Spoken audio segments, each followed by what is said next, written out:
안녕하세요. 슈퍼머미입니다. 오늘은 3월이 되면 우리 아이들의 첫 사회생활, 어린이집 입소, 등원이 시작될 텐데요. 그 준비에 앞서서 우리 엄마, 아빠분들이 아셔야 할 점들에 대해서 좀 몇 가지 이야기를 나눠볼까 싶어서 오늘 멋진 게스트님을 초대했습니다.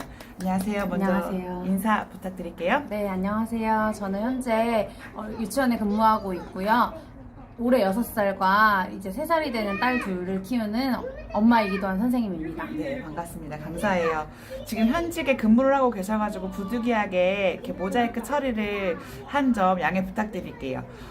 그러면 저희 어린이집은 이런 곳이다. 이렇게 간단하게 설명 부탁드릴게요. 네, 어린이집은 앞서 말하신 것처럼 아이들의 첫 사회생활을 시작하는 곳이기도 해요. 그리고 또 학부모님들을 위한 공간이기도 합니다. 왜냐하면 엄마도 아이를 키우면서 또 새롭게 태어나는 것처럼 엄마가 아이를 적응시키면서 또 좀 더 어른이 되어가는 과정이 되는 곳이라고 생각이 듭니다. 네, 어린이집은 그러면 0세부터 만 5세까지 네. 다니는 거죠. 네, 어린이집마다 조금 특색이 다르기는 한데요. 대부분은 국공립처럼 규모가 조금 큰 곳은 0세부터 만 5세까지 다닐 수 있고요. 요즘엔 새로운 아파트가 많이 생기면서 아파트 안에 생기는 곳 같은 경우는 만 2세까지 영아 전담으로도 많이 생기고 있는 추세이기도 합니다. 그러면 이제 처음으로 첫 입소를 하게 되면 우리 아이들이 어린이집에 적응을 해야 되잖아요. 그쵸. 그러면 그 적응 기간이 어떻게 되는지 그 적응 기간에 대해서 좀 설명 부탁드릴게요. 네, 저는 적응을 국공립 어린이집에서 5년 동안 근무를 했었는데요. 저희 어린이집 같은 경우는 한 달 동안 적응 기간을 두고 신입 원아들은 특별한 특이사항, 엄마가 꼭 출근을 해야 한다거나 그런 상황이 아니고서는 대부분 한 달의 시간을 두고 적응을 하고 있고요. 또 저는 또 다른 곳에 아이를 보내고 있거든요. 법인단체에 있는 민간 어린이집인데 그곳은 2주 나눠서 조금 짧게 진행해서 이제 아이들이 적응할 수 있도록 지도했습니다.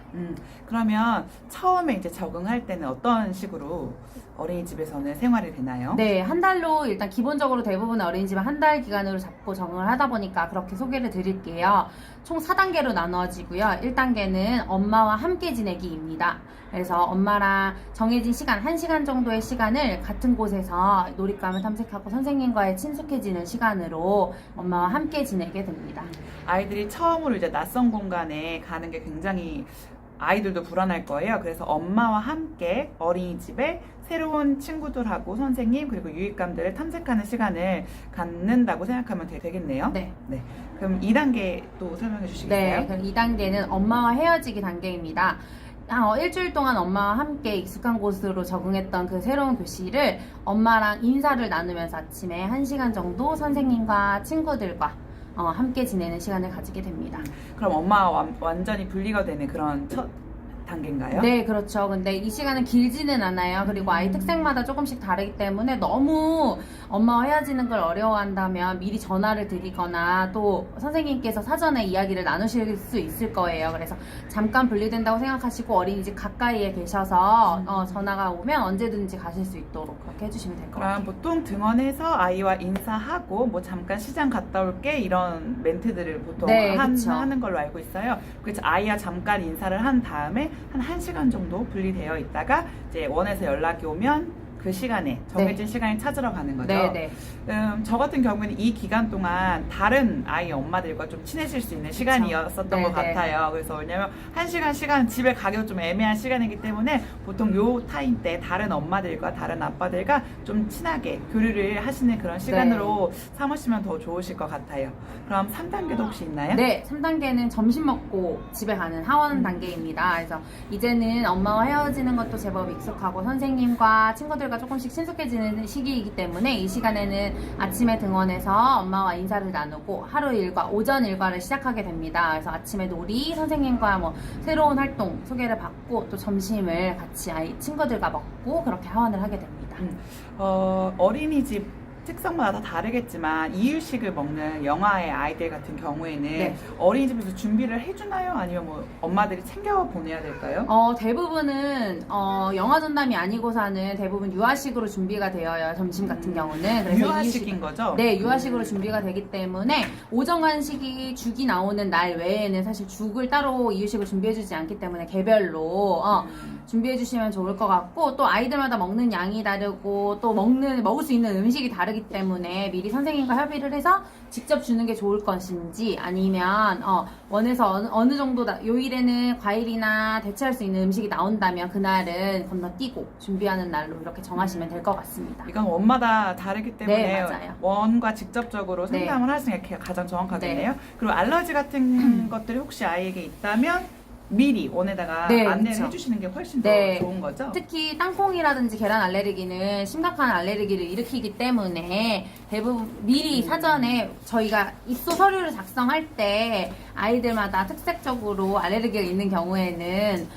체크를 하게 되어 있어요. 그래서 상세히 또 혹시라도 입원한 적이 있거나 치료를 받은 적이 있다면, 한 번이라도 있다면 꼭 기재해서 적어주시면 선생님들이 좀 주의해서 대체식품을 준비해 주시기도 합니다. 저 같은 경우에는 돌이 되기 전에 어린이집에 보냈었는데 네. 그 이유식을 만들어서 보냈을 때 그 처음 먹어보는 음식은 가급적 원에 먼저 보내지 말아달라고 그런 네, 부탁까지 해주시더라고요. 그런 점도 어머니들, 아버님들께 좀 참고하시면 도움이 될 것 같아요. 그럼 지금까지 총 3단계였고 4단계까지 있으셨다고 네. 하니까 마지막 단계도 설명 부탁드릴게요. 네, 4단계는 이제 낮잠까지 자고 하원하기입니다. 이제 완벽 적응 단계이기도 해요. 아침에 엄마와 어린이집 앞에 와서 선생님 만나면서 인사를 나누고 엄마와 헤어지고 하루 온종일 일과를 지내면서 낮잠을 자고 이제 하원하는 경우가 됩니다.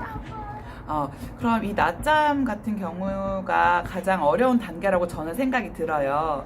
왜냐면 아이들마다 뭐 잠을 자는 시간과 다 다를 거기 때문에요. 일단 돌 이전 아이, 영아를 기준으로 좀 먼저 말씀해 주시겠어요? 낮잠을 어떻게 어린이집에서 좀 재운다? 네, 이런. 영세 같은 경우는 아이들마다 낮잠 자는 시간이 매우 다르기 때문에 그 시간에 맞춰서 최대한 선생님이 아이들이 편안하게 쉴 수 있도록 배려는 해주세요. 저희 아이도 8개월의 어린이집을 다녔는데 저희 아이는 등원하면서 10시 반 쯤이면 낮잠을 자야 하는 시간이라서 이불을 미리 한쪽 구석에 이불을 먼저 펴놓고 아이가 언제든지 가서 쉴 수 있도록 그렇게 배려해 주시더라고요. 그리고 또 부득이하게 모두 함께 잘 경우에는 아이들과 나란히 이불을 놓고 쉴 수 있도록 해주시고 조금씩 패턴 연습을 하면서 같은 시간으로 쉴 수 있도록 그렇게 지도를 해주시고 있고요.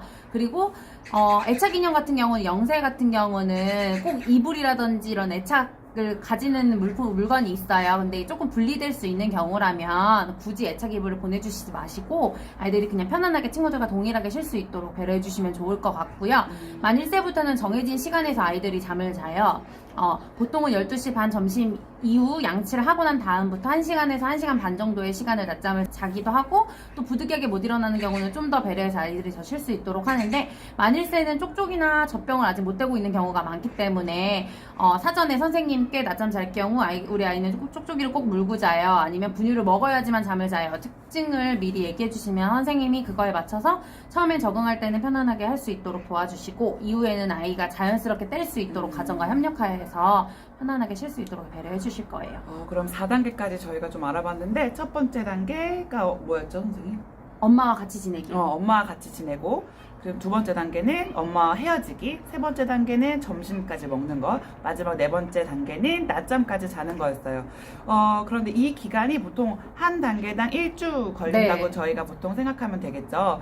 그리고 이 외에 다른 특이사항이나 이런 것들은 원에 담임 네. 선생님께 말씀드리기 네. 가장 정확한 거죠. 네, 그리고 뭐 우리 아이의 기질이라든지 뭐 특징 같은 것도 어린이집 담임 선생님께 말씀드리는 네, 게 맞아요. 좋은 거죠. 네, 네.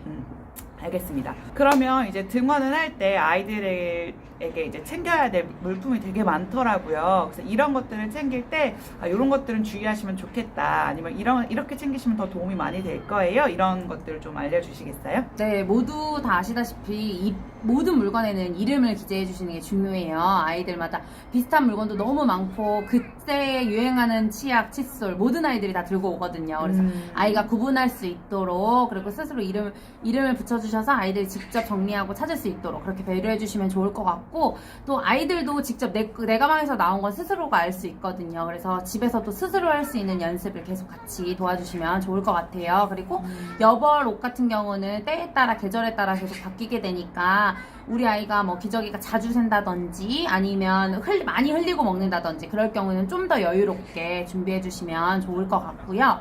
그리고 0세나 1세 같은 경우는 사진이 나오는 네임 스티커가 많이 있어요. 요즘에는. 그래서 내 사진 얼굴 보면서 찾을 수 있도록 그렇게 해주시면 좋을 것 같고 원마다 조금씩 특색이 있긴 다르긴 하는데 저희 같은 경우는 양치컵이랑 칫솔 치약을 매일매일 가지고 다녔어요. 그러다 보니까 원래 선생님이 양치하고 세척해 주신 다음에 다시 가방에 정리해서 넣어 주시는데, 사실 양치가 물이 하루 종일 젖어 있잖아요. 바싹 마르고 집으로 그쵸, 보내드리는 그쵸. 게 아니다 보니까 가정에서는 꼭 한번 헹궈서 조금 말려가지고 보내주시면 좋을 것 같고, 그때마다 칫솔이 벌어지지 않는지, 아이들이 양치할 때 불편함이 없는지 조금 봐주시면 좋을 것 같아요.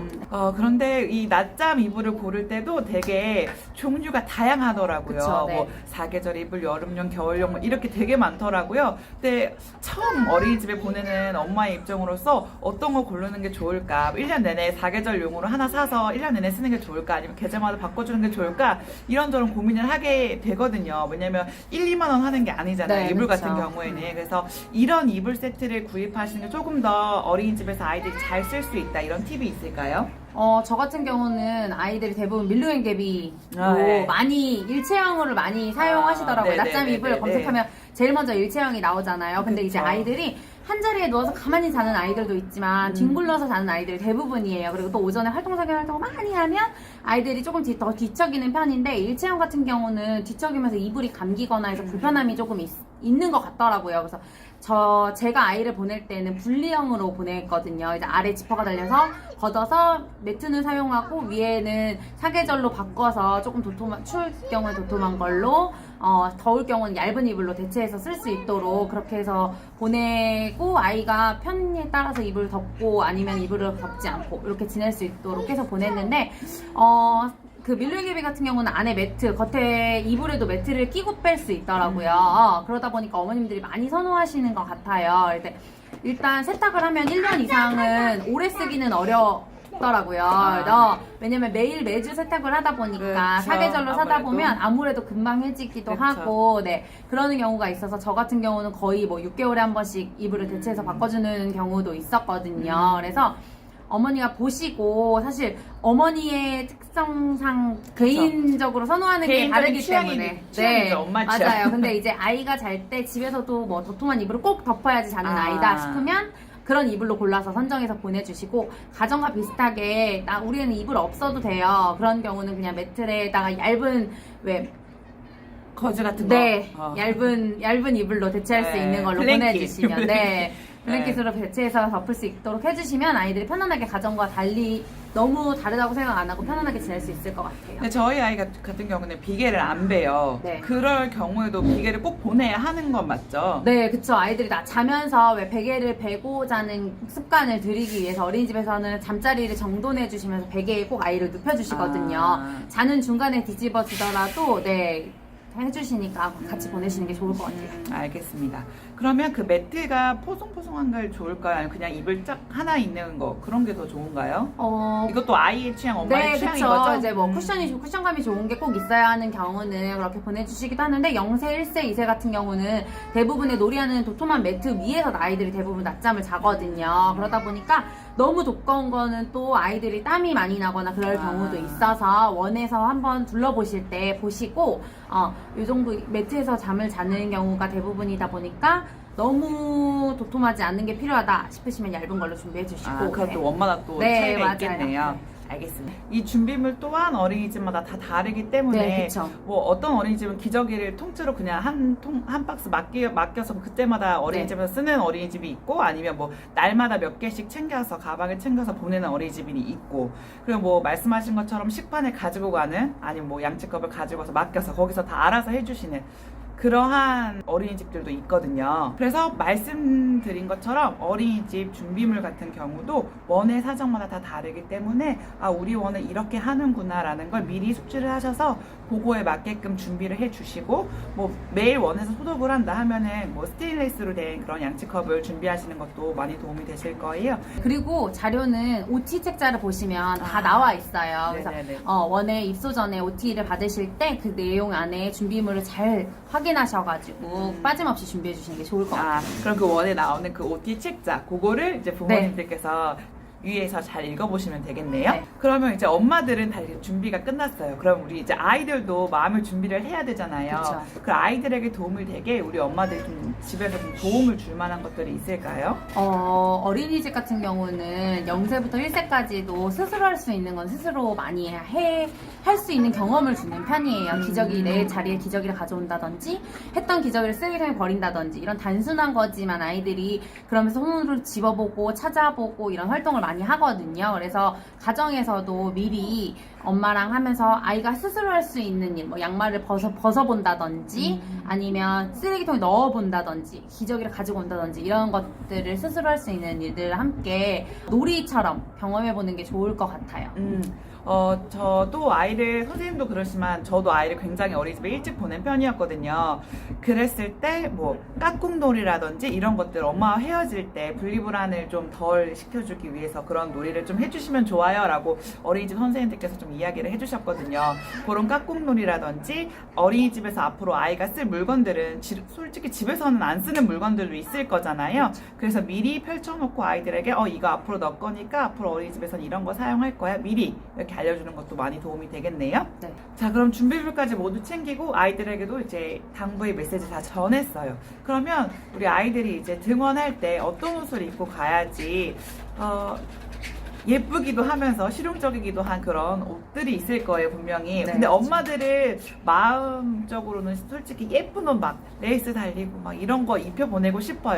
그래 또 어린이집 선생님들은 또 불편할 수도 있는 부분이잖아요. 맞아요. 그래서 어린이집 등원 룩으로 어떤 옷이 가장 좋을까? 저도 사실 아이들 보내면서 되게 고민을 많이 했거든요. 근데 엄마의 취향대로 입히시는 경우 많아요. 레이스가 많이 달린 거, 치마가 이렇게 펑퍼짐한 캉캉 치마라든지 이런 치마를 많이 0세부터 입혀서 보내시는 경우도 있더라고요. 근데 원에서 생활하다 보면 기어다니고 걸어다니고 친구랑 놀이하다 보면 이제 불편함을 많이 느끼더라고요, 아이들이. 그리고 0세나 1세 같은 경우는 원을 따뜻하게 미리 해놓기 때문에 내복만, 내의만 입고 지내는 경우도 많기 때문에 입고 벗기 편한 옷이 가장 좋은 것 같아요. 그래서 배변 훈련이 완벽히 끝나지 않았기 때문에 기저귀를 차고 벗는 일이 많다 보니까 쉽게 벗고 입을 수 있는 옷, 그리고 0세 같은 경우는 아직도 놀이하면서 기어다니는 경우도 많고 엎드려서 자는 경우도 많기 때문에 앞에 단추나 액세서리가 많이 달리지 않는 옷, 그리고 또 친구들이랑 놀이하면서 소매가 펑퍼짐하거나 여기 옷깃에 이렇게 많이 나와 있는 것 같은 경우는 놀이하면서 부득이하게 아이를 당기거나 이러는 경우가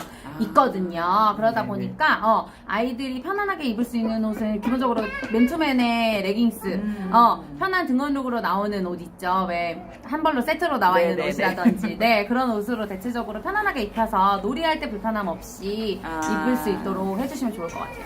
그냥 우리 아이가 집에서 논다고 생각하고 가장 편하게 입혀서 보내는 게 그쵸. 제일인 거죠. 네. 그리고 계절마다 또 상이하겠지만 기모 입는 옷보다는 그냥 얇은 옷을 여러 개 입혀서 네, 보내는 게 맞아요. 더 나은 거죠. 네, 네. 근데 엄마들은 걱정을 해요. 내가 하루 종일 볼 수 없기 때문에 내가 좀 여러 개 입혔을 때 선생님들 다 알아서 잘 벗겨주실까? 네. 막 우리 아이 땀 많이 흘리는데 막 이런 거 있거든요, 그쵸. 실은. 근데 얇은 게 여러 겹 입혀 보내면 선생님들께서 얘가 좀 더워한다 싶으면 다 벗겨주시는 거 맞죠? 네, 맞아요. 저 같은 경우도 원에 있을 때도 아이들이 조금 땀이 많이 나거나 하는 경우는 옷을 미리 확인하고 여러 겹을 입었을 경우 너무 덥거나 너무 춥지 않도록 그쵸. 그렇게 배려해 주는데 아침에 등원하면서 오늘 혹시 몰라서 여러 겹 입었어요 라고 얘기해 주시면 선생님이 그날 아이들을 놀이하면서 오늘 실내 놀이라든지 바깥에서 놀이하는 활동이 많아 땀이 많이 난다 싶으면은 옷을 벗겨주시고, 또 낮잠 잘 경우에는 부득이하게 불편할 수 있으니까 또 벗겨주시기도 하고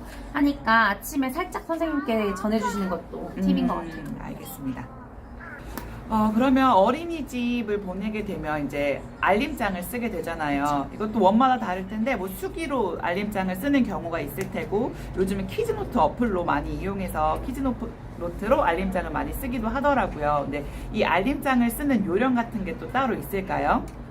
일단은 가정과 원에 대해서, 아이에 대해서 함께 이야기 나눈다고 생각하시면 좋을 것 같아요. 근데 이제 알림장을 간혹 어머님들은 왜 우리 아이 뭐 했나요? 먹었나요? 뭐 잤나요? 이런 용도로 사용하시는 경우가 많더라고요. 이제 그런 말보다는 궁금하신 점은 직접 얼굴 뵙고 물어보시는 게 훨씬 좋을 것 같고, 선생님의 수고도 한 번 더 생각해서 오늘도 고생 많으셨다라는 멘트라든지 그런 감사 인사의 정도도 함께 적어주시면 좋을 것 같고요. 궁금한 점은 아이의 오늘 하루의 생활에 대해서 선생님이 상세히 적어주시는 거 원해서 가정에서도 이렇게 지냈어요 라는 반문으로 적어주시는 게 좋고요. 또 아이들이 특기사항 오늘 같은 경우는 얼굴에 뭐 상처가 생겼다든지 오늘 뭐 저녁에 잠을 많이 못 잤다든지 그 전날에 있었던 특기사항 같은 경우도 기재해 주시면 아침에 등원하면서 선생님이 확인하셔가지고 그날 하루 아이가 컨디션에 따라 잘 지낼 수 있도록 보살펴 주시니까 특이사항 있을 경우는 꼭 기재해 주시는 게 좋을 것 같아요.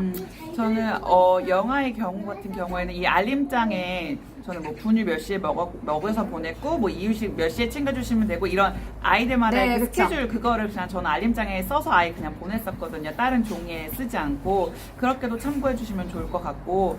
그리고 알림장 같은 경우 저는 이제 아이를 보내면서 주말에 이제 있었을 때 월요일에 등원하기 힘들어하는 경우가 많잖아요. 그런 날 이제 주말에 어떻게 지냈는지 같이 적어드려가지고 선생님이 그걸 보면서 아이한테 친숙하게 주말에 엄마랑 뭐하고 지냈던데 어땠니? 이런 멘트로 아이가 편안하게 느낄 수 있도록 그렇게 지낼 수 있도록 또 기재해서 보내드렸거든요. 그리고 또 그걸 보고 나면 아침에 등원 거부하는 친구들도 미리 확인해가지고 주말에 너무 재밌게 보냈겠더라 그건 어땠니? 하면서 이제 아이가 울음을 나타내는 경우 금방 그칠 수 있도록 지도하기도 했었습니다. 선생님께서 이걸 알려주셔가지고 저는 아예 월요일날 그 알림장을 보낼 생각을 못 했었어요. 근데 저희 아이가 되게 월요일만 되면 엄청 울면서 떨어지더라고요. 그래서 이렇게 여쭤봐가지고 이렇게 알림장에 뭐 했다 주말에 했던 활동들을 한번 보내주면 좋을 것 같아요 이렇게 말씀을 해주셔가지고 제가 정말로 알림장에 써서 보냈거든요. 그랬더니 진짜 아이가 선생님이 자기가 했던 이야기를 막 하니까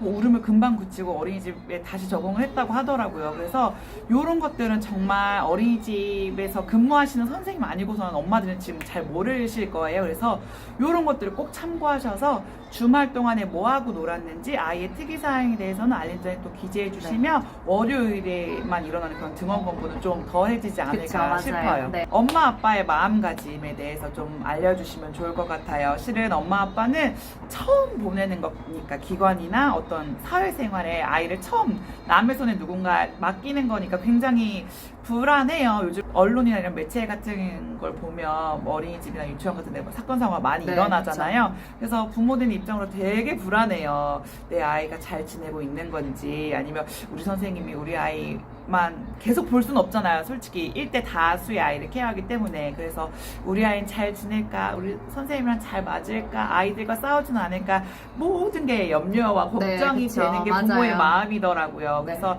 엄마 아빠가 가져야 할 마음가짐에 대해서 좀 설명을 주면 좋을 것 같아요. 네, 일단 어린이집을 선택하셨다는 건 많은 고민과 상황에 따라 여건에 따라 어쩔 수 없는 선택일 수도 있고 또 아이에게 필요하다고 생각해서 보내시는 경우도 있을 거예요. 근데 엄마만큼 아이도 불안함을 느끼고 또 엄마도 아이보다 더 배가 되게 말씀해주신 것처럼 많이 불안함을 느끼시는 거라고 저도 엄마들을 대하면서 많이 느꼈거든요. 근데 엄마들이 부모님들이 생각하는 것보다 아이들은 훨씬 강하더라고요. 그리고 부모님들이 생각하는 원에 대한 믿음과 신뢰 그리고 또 그 반대의 불안함 아이들도 모두 스스로 느끼고 있기 때문에 엄마 아빠가 먼저 원에 대한 신뢰와 믿음을 빨리 쌓는 것이 중요하고 또 담임 선생님에 대한 신뢰감을 많이 가지는 게 중요하다는 생각이 들더라고요. 그리고 선생님이 엄마와 아빠와의 선생님의 관계가 좋다면 아이도 원에서 편안하게 더욱 느낄 거고 또 엄마 아빠와의 대화 속에서 원에 대한 이야기를 나누면서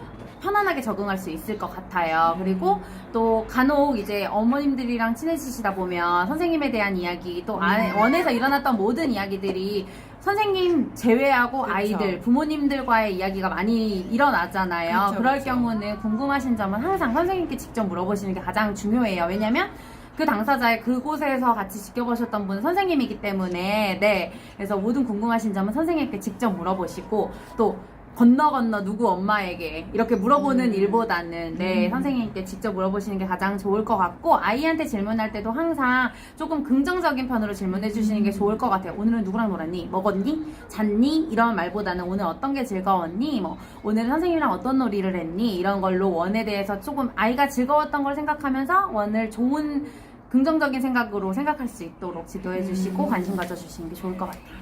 많이 도움이 되실 것 같아요.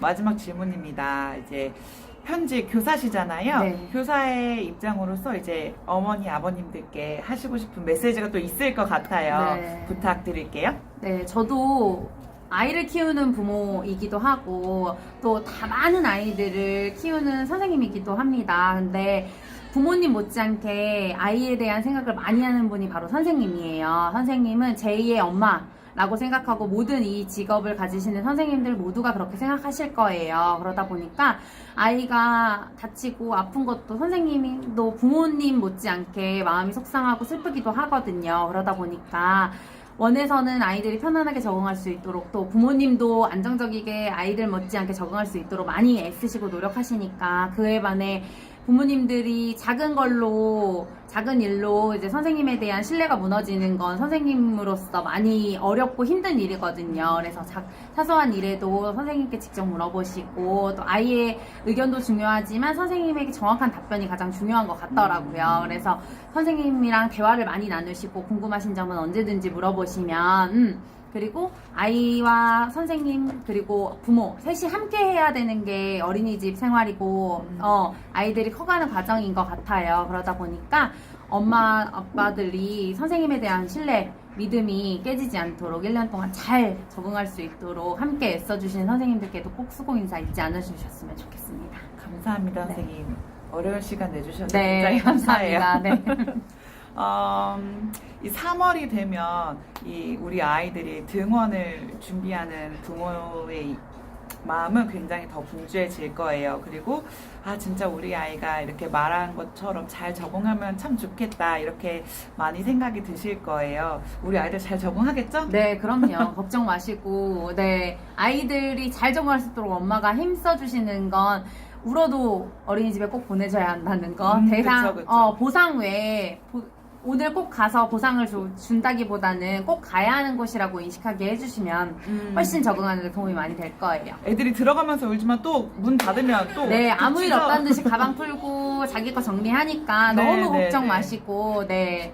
그렇게 함께 아이들과 엄마 함께 적응하는 시간이 됐으면 좋겠습니다. 네, 우리 아이의 첫 사회생활 어린이집에 우리 아이들이 모두 잘 적응하길 바랍니다.